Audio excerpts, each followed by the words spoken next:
ini konser selanjutnya di sini ada, ini gokil sih, ini kayaknya Pak Dino yang megang juga. Ini konser 10 tahun Jambul Khatulistiwa Syahrini. Nah iya, ini Ini gokil nih, ya Ini kan? ada rekornya ya guys. Ini rekor dengan harga tiket termahal. Ini harga tiket termahalnya itu sekitar 25 juta. Boleh Iya. Pak diceritain gimana tuh 25 Iya, juta? jadi nah ini juga makanya ada di sini nih materi-materi ini menurut gua punya keyakinan memang ini bisa terjadi karena tadi 3 faktor, tim gua dan tim yang all out, artis yang hebat, berikut manajemennya gitu. Jadi makanya kejadian.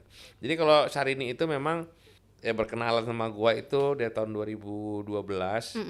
Minta dibuatin konser, tapi ya dalam perjalanannya memang untuk mencari angle yang tepat itu gimana supaya sukses ya. Saya belum bisa nemuin formulanya. Oh, iya. Tapi akhirnya pada tahun 2017 akhirnya saya lihat kalau kayaknya di sosial media orang banyak banget yang menikmati kelakuannya Syahrini. Syahrini Iya, gitu. Jadi between love and hate-nya tuh tipis banget. Dulu kan betul. orang quote unquote mencerca dia, menghina dia gitu karena dia ada yang gaya-gaya dia yang seperti itulah gitu kan. Pokoknya dibuat meme-nya, orang menghujat dan lain-lain. Tapi sisi lain juga akhirnya banyak orang terhibur. Iya betul. Jadi makanya saya bilang Mas Syahrini sama Rani meeting berapa kali, gue bilang Ran mau nggak konser gue buat tapi syaratnya lo stand up ya gitu. Karena menurut gue value lo itu di Stand up itu ya? bukan stand up, menghiburnya itu, Menghibur, lucunya itu. Karena betul. setiap saya meeting tuh saya tuh ketawa terus, nggak berhenti. Jadi saya, wah ini kayaknya kalau orang tahu sih kayak gini pasti happy banget nih. Akhirnya mereka konsepnya, saya bilang juga ya kan lo terkenal Jambul Khatulistiwa tuh. Jadi judulnya 10 tahun Jambul Khatulistiwa ya. Ya makanya balik lagi tadi karena artisnya oke, manajemen support, akhirnya makanya judulnya itu. Makanya kalau lihat image-nya nanti kasih lihat image-nya itu purely berubah dari konsep Syahrini yang selama itu beauty, tampilannya cantik. Situ saya rubah tuh. Saya buat jambul terus cuma mata kedip-kedip itu doang ya kan. Itu bahkan ada di posternya juga ya. Iya kan Poster gitu. Jadi KV-nya. itu mereka mau melakukan itu dan alhamdulillah berhasil. Nah, yang 25 juta itu juga sebenarnya saya juga ngasih challenge juga ke mereka. Kan dia fansnya banyak, quote unquote saya lihat punya kualitas lah ya. Yang dari luar negeri maupun lokalnya. Mau nggak buat harga rekornya 25 juta? Wah, siapa yang mau beli, Din? Udah percaya sama gue. Toh juga kursi sebenarnya nggak banyak juga. Cuman total 25 kursi. Yang di depan, di belakangnya ada 28 kursi gitu. Udah bisa deh lo. Akhirnya mereka pede. Udah bisa deh kita sama fight. Kita announce ya. 25 juta. Wah, itu hebohnya ya kan. Bukan Kalah ada. tuh news value-nya Justin Bieber gua rasa saat itu. Media semua karena mereka kan cuma fenomenal doang ngejar berita. Padahal itu fakta, memang tiket itu habis. Dibeli gitu. Karena juga sebenarnya kuantiti juga nggak terlalu banyak. 25 28, tapi value dari konsep jadi orang mau beli, penasaran. Syahrini kalau kan nama temanya sing and stand up gitu. Pengen tahu nih konsepnya kayak gimana sih. Jadi memang berhasil secara strategik dan organik. Sama sekali nggak ada settingan, nggak ada yang kita akuin aja beli, nggak ada tuh. Benar-benar pure semuanya dibeli. Dan hari H itu sold out, banyak banget orang penasaran masih pengen beli dan benar udah habis ya. Tapi aku mau nanya sih Pak, kan itu 25 juta itu kan uang ya. Maksudnya gimana Bapak tuh bisa menentukan kalau ini harus dijual 25 juta, gimana tuh Pak? Ya karena patokan saya itu Celine Dion. Oh, dari Celine dia. Dion 25 juta kan. Dan saya juga pertama kali buat konser juga David Foster juga 25 juta. Nah saya patokan itu ya, kalau itu mereka internasional. Iya betul. Ya udah kita nggak usah muluk-muluk ngelebihin internasional deh, samain aja deh gitu. Tapi Bapak seyakin itu untuk menjual 25 juta? Yakin, karena balik lagi ada kerjasama secara full heart, secara vision antara saya dan tim ya, saya dan tim, dan artis dan manajemennya. Kalau mereka itu yang jualan ya, belum tentu bisa sih gitu. Ya kan jadi memang nih kerjasama kolektif lah gitu. Tapi ada gak sih kemungkinan untuk Syahrini untuk menggelar konser lagi? Nah itu nanti kita tunggu. Makanya ini kan tahun ini 15 tahun gua nih ya kan. Semoga bisa buat hal-hal yang gila lagi gitu. Tapi itu gokil sih kalau dia bisa balik lagi untuk konser gak sih? Berharap. Semoga mau nih. Mau ya Ran? Yo kan. Tapi aku pengen nanya sih Pak, itu kalau misalkan trik marketingnya ada nggak sih di Syahrini itu atau emang dari positioning dia jadi fenomenal gitu atau ada trik Jadi marketing lainnya makanya nggak sih? dari beberapa tahun meeting itu ternyata saya bisa melihat profil Syahrini dan Rani adiknya itu emang organik. Jadi kan orang melihat settingan dia ini nggak ada sama sekali. Jadi makanya saya juga mengapresiasi mereka dan saya yakini itu berhasil. Itu memang memang dia punya identity, punya strong identity, punya strong value bahwa apapun aktivitas yang mereka lakukan itu memberikan dampak. Ya dampak ada dua kan, dampak positif orang terhibur, dampak negatif orang jadi julid ya kan. Tapi sisi lain di era sosial media yang sangat berkembang ternyata kalau saya lihat algoritma ya kita sebut brand TikTok sekarang kan hal-hal yang sifatnya menurut saya yang dulu Syahrini lakukan. Oh iya betul. Joget-joget tiba-tiba buat meme apalah. Oh ya. Syahrini Korsua di TikTok Iya. aku gitu. Nah, itu makanya semoga Syahrini dan Rani mau show lagi bareng kita. Iya, itu bakal gokil banget apalagi kan sekarang sosial media udah boom banget gak sih kalau misalkan gitu. Sebagai dedengkot meme ya kan, harus lagi show-nya sekarang nih. Oke, untuk event selanjutnya di sini ada Love Festival Volume ketiga. Ini tuh yang menghadirkan 9 special show dari 9 band legend Indonesia. Ini temanya tuh menceritakan sebuah perjalanan cinta, persahabatan dan perpisahan. Ini berarti Kahitna lagi ya Pak? Bukan, jadi beda ya? ini juga gila nih. Tapi mungkin saat itu saya dan tim terlalu cepat berpikirnya atau terlalu advance gitu. Audiensnya juga mungkin saat itu masih belum terlalu engah. Jadi sebenarnya itu kalau kamu nanti browsing mau lihat lagi itu gila tuh. Karena satu itu di festival itu ada band yang selama 9 tahun bubar berantem. Dia mau show lagi. Itu Chris Patih, Semi dan Badai. Itu show pertama mereka lagi itu setelah 9 tahun. Akhirnya mau, alhamdulillah tuh, terima kasih juga sama manajemennya dan artis-artisnya. Kedua, konser perpisahannya Giring. Oh ini jadi, digabungin semuanya ya sekalian ya? Niji itu Giring terakhir, serah terima tongkat vokalis sama Ubay di situ. Perpisahannya Yofi di Yofi Nuno. Oh semuanya ya ceritanya. Iya, makanya tadi kan ada perjalanan, perpisahan gitu kan. Terus ada anniversary-nya Rotu, anniversary-nya Malik.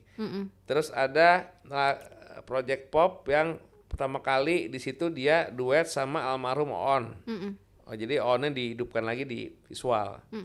Terus ada elemen yang udah lama dia anniversary di situ. Terus ada lagi Pure Saturday yang tadi suaranya udah lama udah keluar ya kan. Akhirnya mereka di situ show Pure Saturday. Terus ada lagi Gigi, wah itu benar-benar Gigi All Star. Dari tahun pertama Gigi sampai terakhir semuanya manggung di situ. Wih, gokil banget. Jadi itu memang project itu menurut saya project fenomenal. Tapi mungkin saat itu orang sosial media belum kayak sekarang ya. Dan kayak untuk menjelaskan satu-satu itu juga kayaknya agak challenge, tapi ya sukses acaranya. Tapi bayangin kalau itu terjadi sekarang, wah pasti gila. Tapi itu konsepnya festival berarti ya Pak? Festival tapi special show semua. Oh special, sendiri-sendiri juga gitu? Ya sendiri-sendiri ya, misalnya tadi Chris Patih reunian sama Semi, terus setelah itu ada Gigi All Star, terus ada Yofi Nuno, terus ada elemen, ada project pop, ada Malik gitu. Oke. Gak Yofi and his friends dan katanya sih sempat terjadi insiden kebakaran panggung ya? Iya, itu jadi ini satu juga kenapa Noah dan Yofi and his friend karena waktu itu 10 tahun saya dan perusahaan saya lah di entertainment saya buat 1 dekadenya makanya salah satu yang mendukung kita akhirnya bisa di titik itu artis musisinya adalah ya Mas Yofi dengan Noah gitu. Mereka selama ini belum pernah tuh show bareng, apalagi bicara Yofi and his friend kan beda sama Kahitna ya. Iya betul. Mereka benar-benar special show aja gitu. Dan Noah itu pun termasuk band yang punya karakteristik nggak bisa atau nggak biasa melakukan show-show yang sifatnya cuman reguler aja gitu. Jadi pas saya gabungin itu ya itu satu hal yang menurut saya luar biasa juga karena Noah itu juga melakukan konsep show. Setelah itu Yofi his friend konsep show, habis itu Noah juga melakukan konsep show dan ada satu lagu katanya mau rilis nanti nih lagunya Yofi dibawain sama Noah. Noah. Gitu. Oh. Nah, aku penasaran sih yang kebakaran panggungnya itu gimana sih, Pak? Nah itu saking show-nya itu energinya luar biasa, itu rasanya itu benar-benar hype-nya tuh gila deh gitu. Wah, energi penontonnya yang di FOH. Iya. Jadi saat selesai si Noah terakhir itu, kita pasang pyro, pasang ini. Nggak sadar, kan ada foto session tuh, saya dipanggil ke depan untuk foto sama-sama. Pas kita lagi foto, belakang ternyata kebakaran. Asli, benar-benar kebakaran. Habis itu, wah itu sih gokil tuh. Nanti mungkin dicari aja di masuk ada media ya. Ada di YouTube-nya tuh, ya kan. Jadi itu pengalaman juga. Jadi terbakar, tapi kita juga ikutan kebakar juga, ya kan. Oh, itu bukan gimmick berarti ya? Bukan, itu pengalaman tuh, ya kan. Oke, gokil. Gokil. Oke. Nah, ini ada event selanjutnya di sini, ada Pengabdi Pesta. Festival Halloween pertama di Indonesia menggabungkan antara musik dan juga pesta kostum. Ini kalau boleh tahu aku venue-nya di mana ya, Pak? Ini venue-nya di fairground itu. Kalau sekarang bahasanya mungkin bengkel ya. Jadi kita blocking semua tempat ada di bengkel. Habis itu kita buat tema-temanya di setiap tempatnya. Misalnya bengkel apa, Lucy apa, terus itu apa ya? Ada beberapa, saya agak lupa beberapa tempat di situ lah. Kita blok untuk kita buatin tema-temanya. Dan karena itu pertama kali, kalau kultur Halloween kan sebenarnya di tiap tempat ada buat ya. Iya betul. Tapi dibuat festival itu belum pernah ada. Makanya itu berbarengan maksudnya ya? Ya mesti dibuat festival yang masif, yang gede gitu. Akhirnya kita buat. Alhamdulillah itu juga konser festival pertama yang sold out tuh. Jadi benar-benar sold out. Jadi kita nggak bisa buka tiket lagi karena udah capacity gitu. Oh berarti sebenarnya kan kalau Halloween sendiri kan udah ada marketnya berarti ya? Udah tapi kan selama ini kan biasanya mainnya cuma di tempat A, B, C, D. Kalau ini kayak kita gabungin lebih masif, terus juga ada show-nya gitu. Terus show-nya juga waktu itu ada Malik, ada The Secret Rihanna, terus ada siapa, semua juga tematik kostuman semua. Jadi itu menurut saya juga ya festival yang sangat menghibur tuh. Iya betul. Tapi aku mau nanya sih, Pak, kalau itu kan banyak banget kita kerjasama sama venue-venue-nya di situ kan. Susah nggak sih untuk kayak mengajak mereka untuk berkolaborasi? Karena pastinya kan di satu venue kan mereka udah punya plan untuk membuat sebuah Halloween gitu loh. Iya, jadi memang itu ya salah satu challenge-nya di situ. Tapi selama balik lagi as a deal itu menguntungkan secara value, secara traffic, secara bisnis, ya mereka akhirnya mau semua. Oke. Nah di sini ada yang unik lagi sih. Ini ada The Secret Rihanna yang jadi sulap atau malah diajak nyanyi ya. Oh, jadi memang saya pengen bedain, saya nggak mau acara si Pengabdi Pesta itu acara Halloween tapi isi cuma musik-musik nyanyi doang gitu. Makanya saya masukin Secret Rihanna itu as musician supaya dapat experience quote unquote horornya lah gitu. Karena dia kan emang positioningnya kan yang magician tapi yang horor kan gitu. Akhirnya kita masukin. Nah itu pertama kali juga saya rasa tuh di klub atau di bengkel ada magic show gitu. Nah kalau misalkan yang festival Halloween itu untuk promotionnya itu gempar, maksudnya perlu effort lebih atau gimana tuh Pak? Enggak sih, karena kan sebenarnya culture udah ada. Tinggal kita edukasi aja atau sosialisasi bahwa formatnya di festival gitu. Oh ya berarti juga mungkin dari venue-nya udah ada itu marketnya ya berarti. Udah ada marketnya. Oke. Nah selanjutnya di sini ada Mendadak Festival, di mana festival musik pertama yang dibuat secara mendadak, diumumkan hari Jumat, dilaksanakan hari Sabtunya ya. Itu gimana sih Pak? Maksudnya gimana tuh? Jadi itu Mendadak Festival itu kita buat mendadak. Jadi kita announce hari Jumat jam 11, acaranya Sabtu. Oh ya? Dan sold out tuh. Itu artisnya siapa? Raisa, Barasuara, Glenn Fredly, almarhum Glenn Fredly, terus ada GAC terakhir tuh sebelum GAC back lagi ya. Terus ada Randy Pandugo. Jadi seperti itu. Jadi sebenarnya kalau backgroundnya itu sebenarnya ada acara corporate. Bukan acara corporate lah, acara brand yang harusnya kita buat di Bandung dengan tanggal yang sama hari Sabtu kalau nggak salah tuh. Tapi hari Kamisnya itu gunung apa tuh yang di Bandung tuh gunung. Apakah ada gunung potensi gunung meletus. Oh iya. Jadi brand nggak berani lah untuk ngambil resiko. Saya negosiasi dengan brandnya, boleh gak musisinya tetap saya pakai? Oh gimana caranya mas? Karena caranya nggak ada. Ya saya cari tempat di Jakarta. Oh gimana caranya? Karena mungkin tinggal 2 hari lagi. Iya. Udah boleh atau enggak gitu. Saya coba approach ke musisinya. Alhamdulillah kita juga punya relasi yang baik. Saya approach satu-satu ya kan. Ya mereka juga nanya mungkin nggak sih gitu. Ya udah saya pastiin saya datang ke satu tempat. Dulunya namanya saya lupa di DCBD lah, sekarang udah nggak ada, digusur. Saya bilang sama dia, bos mau nggak kita buat, udah kita langsung bagi hasil aja gitu. Udah mau, ya kan? Ya udah tuh hari Kamis malam.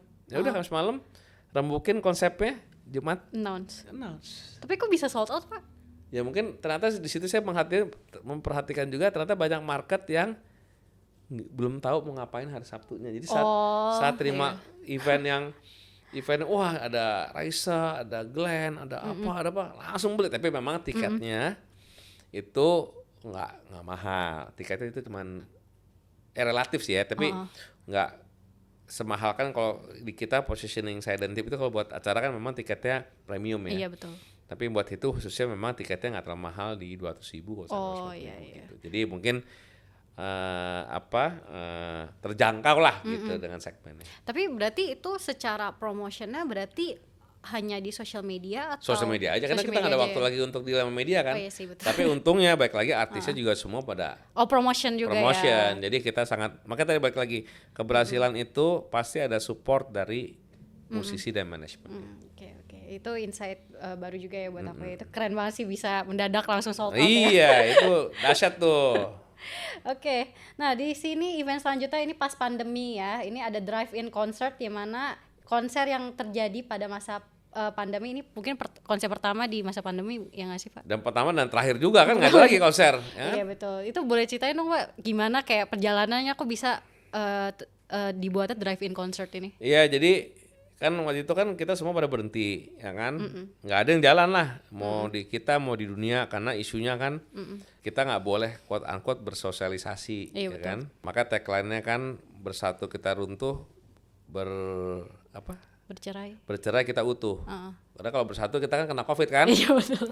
Kalau kita pisah kita malah sehat utuh iya. Gitu kebalikannya gitu. Maka dari situ saya berpikir ini kayak satu-satunya yang bisa kan saya pelajarin kan ada drive-in cinema kan. Oh iya betul ada. Zaman dulu, wah kayak nonton dalam mobil kan terkurung kan.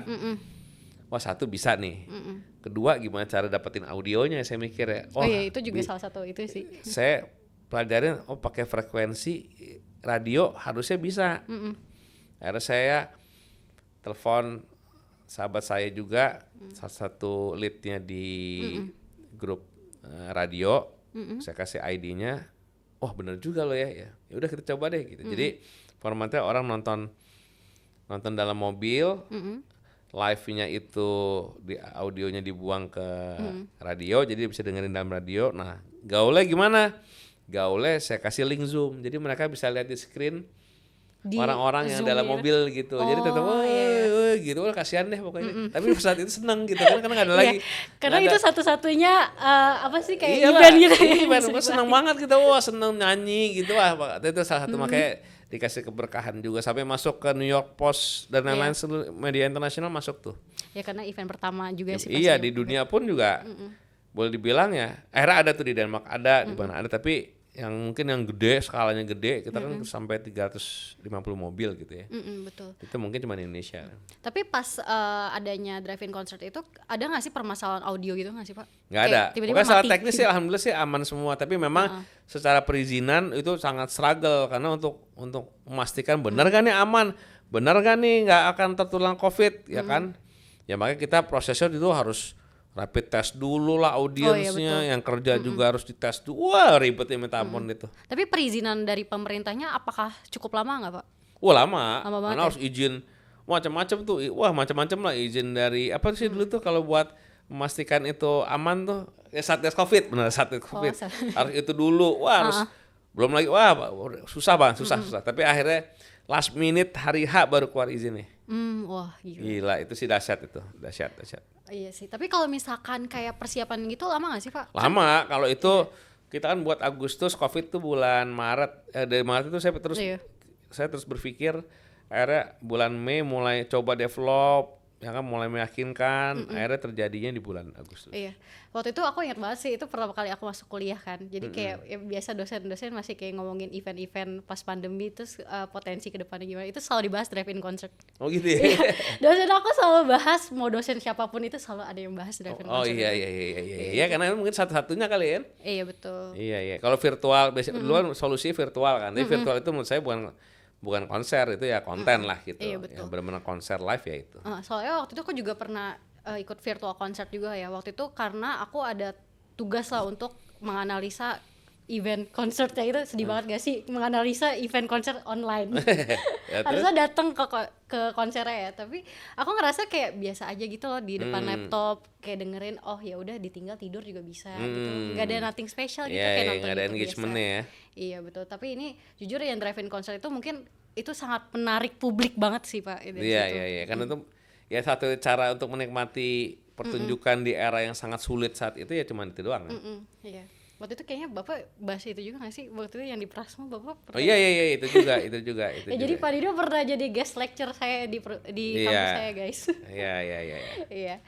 Oke, untuk event selanjutnya di sini ada, ini gokil banget. Ini Jakarta Concert Week. Ini konser yang dijalankan selama seminggu dengan pertunjukan spesial konsep di setiap pertunjukannya. Iya, gitu. iya. Boleh ceritain nggak Pak? Boleh. Tapi tadi yang drive-in concert juga satu yang kan tahun pertama Agustus kan yang Kahitna sama Arman yang ke Expo sampai New York Post dan lain-lain tuh, Herald Tribune London, pokoknya Expo berita. Tapi yang tahun kedua juga gilanya yang si Ariel naik sepatu roda itu. Itu juga viral tuh. Itu viral, itu dahsyat juga tuh. Makanya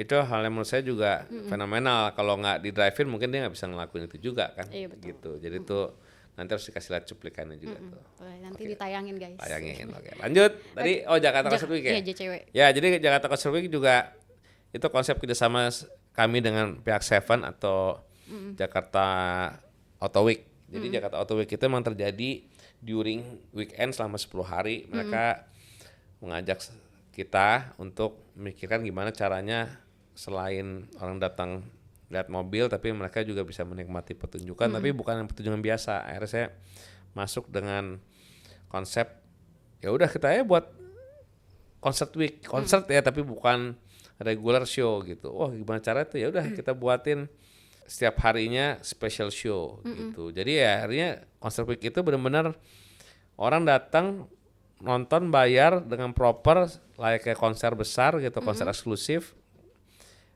Pertunjukan yang mereka lihat mungkin nggak mereka dapati sebelumnya. Contoh kayak Noah monokrom, ya Noah kita buat konsepnya hitam putih, terus ada Trio Lestari, terus ada apalagi sih kemarin Malik sama Potret ya, Malik Potret, terus ada gabungan Sound of 2000, ada The Massive, Yovie Nuno sama Samson. Jadi semua konseptual gitu. Tapi itu kan bekerja sama dengan klien ya Pak. Itu ada kesulitan nggak sih kayak untuk berkompromi dengan klien tersebut? Karena kan kita pastinya juga punya kreatif konsep sendiri, dari mereka juga pasti punya keinginan sendiri gitu loh. Ada nggak sih kesulitan? Kebetulan dari pihak Seven, Mas Dani dan tim itu juga orangnya sangat kooperatif dan sangat mau untuk melakukan hal yang baru gitu. Jadi saya juga bersyukur juga punya partner yang sampai saat ini punya partner yang positif dalam konteks suportif ya gitu. Jadi hal-hal gila kita pikirkan ya mereka udah kita cobain dulu gitu. Tapi setelah aku lihat-lihat ya kayaknya emang kliennya Bapak mungkin kayak yang berani juga ngambil resiko juga ya tipe-tipenya ya. Untungnya gitu sih ya kan gitu. Karena kalau mereka nggak paham nggak pasti nggak berani gitu. Tapi karena mereka udah kita gas aja dulu gitu, kita coba dulu gitu. Nah kalau misalkan untuk JCW itu persiapannya lama atau enggak Pak? Oh enggak, itu cepet tuh, kita Januari diundang, development, Maret acara. Oh cepet banget ya. Cepet. Oke, nah Untuk event selanjutnya di sini ada Noah Decade Experience, sebuah experience konser dan festival yang dimana ada satu malam terjadi 2 show di bagian indoor dan juga outdoor. Ini venue-nya di mana nih Pak BTW? Di J-Expo.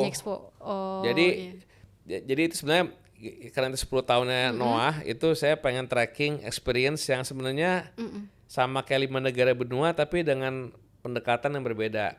Karena saya lihat juga marketnya Noah itu sangat besar, ada yang level high end, ada juga yang medium dan mass gitu. Nah, untuk mengcapture semuanya, mikir gimana ya? Udah kita buat aja deh, ada show yang di dalam gedung, theater yang luxury. Setelah itu pindah ke area yang masif, festival gitu, panggung mewah di outdoor gitu. Nah, sisi kedua biar juga ada experience dulu pada saat 10 tahun sebelumnya itu yang 5 negara benua kan kita menuahnya tuh yang pindah-pindah. Iya. Nah di situ ya kita pengen coba experience, nggak kita doang, audiens juga ikut bergerak karena dari dalam teater kan pas selesai lagu terakhir mereka pindah ke area luar gitu. Jadi ada experience itu juga. Tapi ada perbedaan marketnya nggak sih Pak? Bagian indoor juga outdoor gitu? Ya kalau indoor kan terbatas, outdoor lebih masif gitu. Jadi yang di indoor pasti di outdoor, tapi yang di outdoor karena tiketnya habis saat itu banyak juga nggak bisa masuk. Tapi ada kesulitan nggak sih? Itu kan pindah dari indoor ke outdoor juga perlu lari dan jalan pasti. Itu ada kesulitan gitu nggak sih? Ada, makanya secara time code diukur benar tuh dari Noah selesai di sini dia jalan pakai mobil, pakai apa kendaraan, ya pakai golf car, pakai bagi car itu berapa lama dihitung benar supaya pas masuk audiensnya yang di luar juga secara time code juga ngeliatnya juga tidak ada lag gitu. Ini winter aku juga, ini project kedua aku deh selama aku di sini. Itu kayak ini winter gimana Pak? Ini kayak inspirasinya dari mana bisa winter concert gitu. Nah, winter concert itu pokoknya basis saya itu udah kesini-sini tuh emang targetnya lebih ke family. Gimana acara konser itu bisa dinikmatin nggak cuman sama orang tuanya gitu bahasanya, tapi bisa sama anak-anaknya. Jadi winter ini salah satu medium show saya bilang karena kayaknya bisa nih orang tuanya ngajak anak-anaknya juga gitu. Jadi mereka nonton konser tapi juga anak-anaknya bisa main juga gitu. Terus kenapa winter? Karena di Indonesia nggak ada winter. Iya betul. Ya kan, jadi kalau kayaknya kita kasih suatu hal yang baru yang nggak ada di Indonesia, menurut saya itu akan menambah desire orang untuk pengen lihat gitu, pengen mencoba dan akhirnya membeli gitu kan, pengen melihat. Dan akhirnya terbukti juga banyak mereka hadir merasakan show yang mungkin mereka nggak pernah rasakan sebelumnya. Dan ditambah lagi orang-orang mungkin biasa datang ke luar negeri pakai baju-baju winter, akhirnya baju-baju winter kepake. Iya. Dan hari gini kan konten is king, ya kan, akhirnya mereka pada posting dan lain-lain gitu. Aku penasaran sih, waktu itu aku bentar, itu artisnya itu ada Hi-Fi, The Groove sama apa ya satu lagi ya? Color Me Badd. Itu pemilihannya gimana Pak? Kok bisa? Ya karena satu saya cari memang musisi atau artis yang quote unquote mau bekerja sama, sportif lah gitu.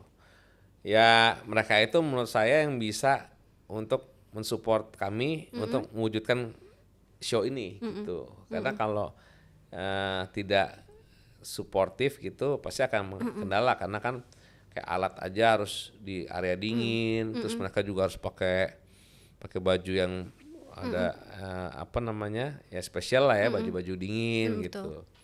Ya jadi saya pilih mereka karena satu itu, kedua lagu-lagunya saya analisa dengan segmennya cukup diterima. Masuk, dan banyak lagu-lagu yang apa namanya yang bisa dinikmati sama targetnya, segmennya. Iya sih, banyak banget ya. Oke, sebenarnya aku ada satu pertanyaan lagi sih Pak. Ini kan kalau dilihat ya dari semua event yang sudah Bapak buat kan itu kan konsepnya adalah eksperimental ya, eksperimental banget. Nah aku penasaran sih dengan konsep yang eksperimental gitu, apakah Bapak mengalami kesulitan karena aku nggak tahu sih kalau misalkan kayak winter sirkus itu kan aku kita kan bingung kan apakah marketnya itu udah ke-define atau belum gitu loh. Ada kesulitan nggak sih ketika misalkan approaching ke sponsor, mereka tuh bisa jadi kayak nggak yakin deh gue gitu loh. Ada nggak sih kendala kayak gitu? Ada lah, makanya susah cari sponsornya kadang-kadang ya kan, karena mereka belum kebayang. Iya betul. Dan kita meng-convince mereka juga akan sulit karena belum ada bayangannya gitu. Makanya kayak kayak Winter Concert kemarin akhirnya dapat sponsor karena mungkin sudah ada word of mouth gitu kan. Terus juga sirkus juga ada beberapa brand masuk juga mungkin ya message-nya deliver ya kan. Tapi ada juga yang kalau drive-in nggak usah diomongin ya karena itu banyak sponsor masuk karena momentum saat itu nggak ada event. Iya betul. Gitu. Jadi menurut saya memang challenge-nya tadi benar kata kamu memang bagaimana konsep yang belum pernah dilakukan ini dan tidak ada referensinya kita bisa deliver ke publik maupun ke sponsor supaya mereka convince bakal kejadian gitu. Tapi di sisi lain kalau sampai kejadian itu membuat value kita sebagai konser creator, sebagai promotor itu punya value lebih termasuk untuk artis-artisnya gitu. Sama aku mau nanya juga sih kalau misalkan konser yang berkonsep gini berarti ngambil marketnya berarti tetap ngambil dari artisnya juga ya? Apa fokusnya ngambilnya dari artisnya baru konsepnya atau gimana Pak? Kita konsep dulu baru artisnya. Tapi kalau kayak misalnya kayak Mas Yofi, Noah saya udah tahu karakteristiknya, udah tahu. Jadi makanya kalau Mas Yofi kuatin di lagu-lagu, kita touch up setiap lagu itu jadi satu hal yang punya experience secara visual, secara activities gitu. Kalau Noah itu karakteristiknya benar-benar di atas normal, ya kan? Betul. Jadi yang Ariel dan kawan-kawan itu suka banget hal-hal yang gila deh gitu, yang kayaknya kalau pokoknya yang adrenalin junkie gitu. Makanya kemarin pas sirkus konserto kita challenge dia turunnya kepala di bawah itu menurut saya itu hal gila tuh, nggak belum tentu juga semua orang mau ngelakuin itu. Ya kan? Ini ada separuh akunya guys. Nah itu badan di belah-belah ya kan. Ada foto belah-belahnya, ada ininya juga. Iya. Gitu kan, ya. Nah jadi itu ya tergantung artisnya yang punya kemauan dan vision terhadap show tersebut. Betul, gitu. betul. Oke, tadi kan kita masuk ke selanjutnya. Bapak mau minum dulu Pak? Nggak. Oke, tadi kan sempat aku juga mention juga ya Mas Pak Dino ini juga menjabat sebagai Ketua Asosiasi Promotor Musik Indonesia ya teman-teman. Nah, aku pengen nanya sih Pak, karena kan mungkin dari 5 tahun APMI ini sudah terbentuk, mungkin belum banyak orang tahu tentang APMI itu tujuan dibentuknya untuk apa. Boleh dong Bapak mungkin dijelaskan kepada teman-teman Ya, semua? jadi supaya jelas juga, saya sekarang bicara atas Ketua Umum Asosiasi Promotor Musik Indonesia. Jadi asosiasi itu dibentuk berdasarkan keresahan sebuah problematika industri konser dan festival musik di Indonesia, terutama pada saat pandemi waktu itu. Kan jadi memang kita dibuat itu berdasarkan keresahan kita untuk kondisi saat itu yaitu saat pandemi. Tapi di sisi lain ternyata banyak hal lagi yang harus kita pikirkan secara ekosistem, nggak cuman isu pandemi saja. Jadi makanya visinya API itu ke depan itu memang pengen membuat industri pertunjukan konser musik festival ini tidak hanya industri hiburan tapi industri ekosistem yang bisa menghasilkan dampak positif terhadap ekosistemnya, ya kan?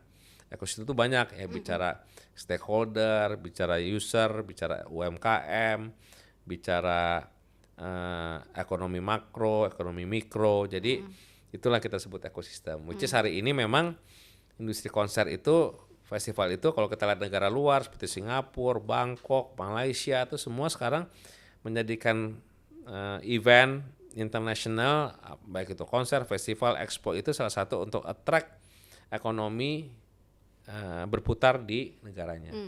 Nah itulah visi kita gitu. Jadi gimana industri kita itu bisa memberikan dampak yang positif terhadap ekosistem ya, nggak cuman kita sebagai promotor atau audiens tapi terhadap ekosistemnya gitu. Nah, aku sebenarnya cukup penasaran sih, dan ini juga mungkin yang banyak dipertanyakan oleh orang-orang netizen semua. Hubungan APMI itu ke setiap promotor itu gimana sih Pak? Kan karena banyak yang mungkin bertanya-tanya kalau misalkan terjadinya masalah, APMI tolong dong, diinin gimana? Itu maksudnya gimana sih Pak? Ya, jadi ini juga harus clear juga. Jadi APMI itu sebuah asosiasi. Asosiasi itu yang hubungannya pasti ke sebuah regulasi. Regulasi yang dampaknya tidak mikro ya, tidak terhadap satu perusahaan aja tapi terhadap sebuah ekosistem. Nah, itu visionnya. Regulasi itu datang dari siapa? Dari stakeholder gitu. Jadi memang kita ini tujuannya itu membuat atau memperjuangkan sebuah quote unquote regulasi atau aturan atau facilities atau apapun itu yang bisa mensupport ekosistem kita. Itu prinsip satu. Nah, kalau promotor itu mereka punya bisnis masing-masing. Nah, kita nggak pernah masuk ke area itu. Karena bisnis itu masing-masing gitu. Contoh, promotor A, B, C ngincar artis yang sama, bidding. Ya kita tetap memperbolehkan. Kita juga nggak bisa, nggak bisa ya harus promotor A, promotor nggak bisa. Ya mereka tetap bisa berkreasi, bisa melakukan investasi, bisa mengkalkulasi bisnisnya masing-masing gitu. Yang kita bisa support itu misalnya terjadi sebuah seperti kemarin kendala regulasi gitu. Ya kita minta sekarang support bagaimana regulasi untuk perizinan itu dipermudah, ya kan, agar kita juga kalau perizinan dipermudah itu secara timeline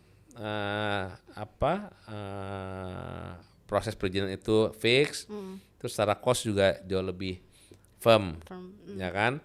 Terus kedua, bagaimana pemerintah bisa mensupport fasilitas, infrastruktur, venue. Nah, itu yang kita perjuangkan gitu. Supaya apa? Supaya venue-venue atau fasilitas yang ada ini kita juga kalah sama negara tetangga gitu. Betul sekali. Karena kalau artis yang tier 1 seperti Coldplay, siapa lagi tuh, Bruno Mars, kalau Korea kemarin siapa itu? Seventeen ya. Iya betul. Terus misalnya nanti suatu saat misalnya nanti Blackpink kemarin itu kan mereka stadium show. Iya. Nah, stadium show itu kan kapasitas di atas 50.000. Di Jakarta khususnya ya, cuman ada di GBK dan di JIS, ya kan. Nah, itu pemiliknya masih pemilik quote unquote, ada yang pemilik Setnek, ada yang Pemprov, negara lah gitu ya, pemerintah.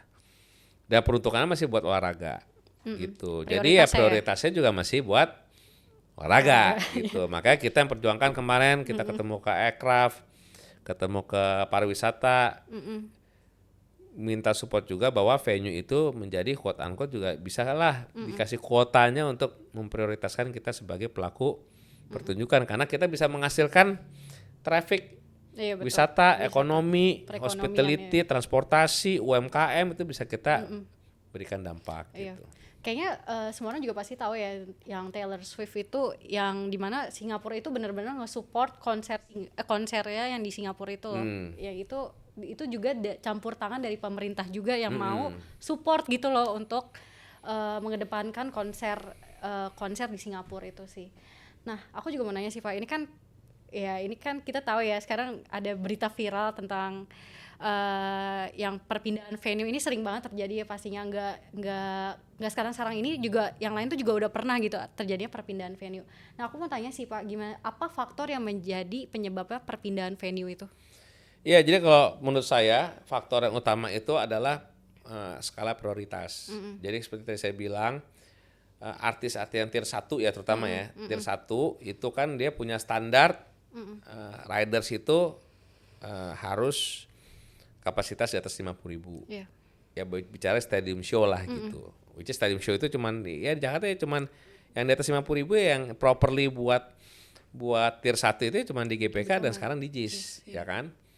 Nah, saat itu dua itu kita pilih tapi kita itu belum menjadi prioritas, itu menjadi challenge buat kita gitu. Contoh kemarin Ed Sheeran harusnya di GBK, tapi karena ada hal lebih penting yaitu pertandingan sepak bola, timnas kalau nggak salah ya, which is timnas kita juga sedang berjuang, ya akhirnya kita harus ada yang dikalahkan, jadi akhirnya Ed Sheeran-nya pindah gitu. Kemarin juga Day6 informasi juga sudah confirm di JIS, ya kan, karena GBK juga belum bisa dipastikan secara firm tanggal pemakaian sesuai tanggal yang diharapkan. Promotor itu ngambil resiko kan, karena promotor itu kan butuh kepastian. Kita nggak mungkin ngasih jualan tiket tentatif ya venue-nya di mana, kan nggak mungkin. Ya kan, akhirnya dipindah JIS. Ternyata di JIS juga dalam perjalanannya ada schedule yang memang harus jadi prioritas buat mereka.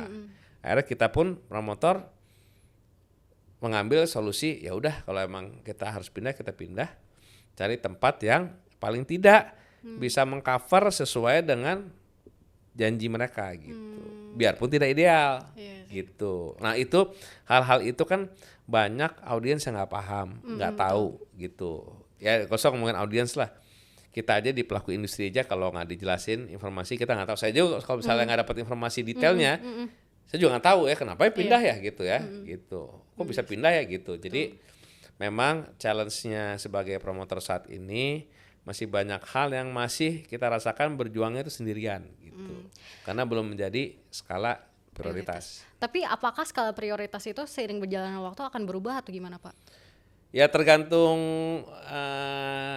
leadernya saat ini. Saya anggap stakeholder kita itu pemerintah karena semua regulasi, aturan, dukungan itu datangnya dari pemerintah. Ya contoh kemarin kalau bicara Singapore Tourism Board, jelas lah kita lihat dukungan dia sebesar apa gitu. Artis bisa di blok untuk tidak main di negara lain gitu kan. Which is itu sah saja selama itu memang ada dukungannya, ada biayanya. Terus juga sekarang Thailand juga udah mulai datengin IP besar gitu kan. Terus juga Malaysia juga kemarin juga udah ngeluarin regulasi yang mendukung mensubsidi acara konser yang di atas 15.000 orang. Which is menurut saya itu yang quote unquote harapannya semoga stakeholder juga mendengar, menonton itu bisa disupport karena Indonesia itu mereka itu buat acara itu targetnya siapa kira-kira? Gitu lagi. Iya, targetnya bagaimana penduduk Indonesia yang ratusan juta ini bisa berangkat ke sana, gitu. Jadi kan sedih juga ya kita lihat, padahal kita punya potensi besar, tapi akhirnya ditarik trafficnya untuk mereka menonton show di luar. Di luar gitu. ya. Tapi emang betul sih, emang support pemerintah itu soalnya kan kayak anggapannya dia garda utamanya gitu nggak sih Pak untuk menjalankan suatu event gitu? Betul, karena mereka ya balik lagi pemilik regulasi dan yang mendukung kita ya harusnya mereka gitu. Oke. Nah, bentar Pak, ini balik lagi ke perpindahan venue. Secara sisi promotor, apakah itu sulit banget nggak sih untuk yang awal misalkan dari GBK ke JIS itu perpindahannya sulit banget nggak sih? Sulit karena satu, baik lagi kalau artis tier 1 itu mereka punya riders, ya kan, technical, panggung harus seperti apa, terus backstage harus seperti apa, akses harus seperti apa, belum tentu di setiap venue itu mempunyai technically atau format yang sama. Iya betul. Di venue A aja perlu proses yang akhirnya oke, gua approve gitu kan. Iya. Tiba-tiba venue pindah venue lain kan harus mulai dari nol lagi. Iya betul. Nah saat kita statement oke pindah, kan ke audiens pun juga nggak bisa kita tahan-tahan. Iya. Kita harus announce kan, oke kita pindah. Nah kadang-kadang proses pas saat announce pindah antara audiens terima informasi dengan proses tadi kita harus menjelaskan ke pihak artis, pihak partner sini, vendor di sini bahwa kebutuhannya harus paling tidak sama. Iya. Itu kan perlu waktu. Jadi makanya lack of time itu kadang-kadang bisa jadi juga lack of information juga gitu. Jadi itu yang harus dipahami juga ya. Selama baik lagi promotornya bertanggung jawab, saya kira kurang lebihnya ya harus dipahami dan harus sama-sama bisa dipertanggungjawabkan. Itu sih intinya gitu. Oke. Tapi iya sih, menurut aku juga promotor juga ingin memberikan kenyamanan yang terbaik juga ya buat klien, pasti buat karena customer kan ya. karena baik lagi ujung-ujungnya akhirnya orang melihat selain artisnya nanti juga teredukasi siapa sih promotornya gitu. Iya betul, aku juga ngerasain itu. Kalau misalnya promotornya terbukti selama ini bagus ya akhirnya mereka akan trust. Tapi misalnya mereka punya faktor trustnya berkurang ya dampaknya juga promotornya punya challenge ya kan harus bisa perform.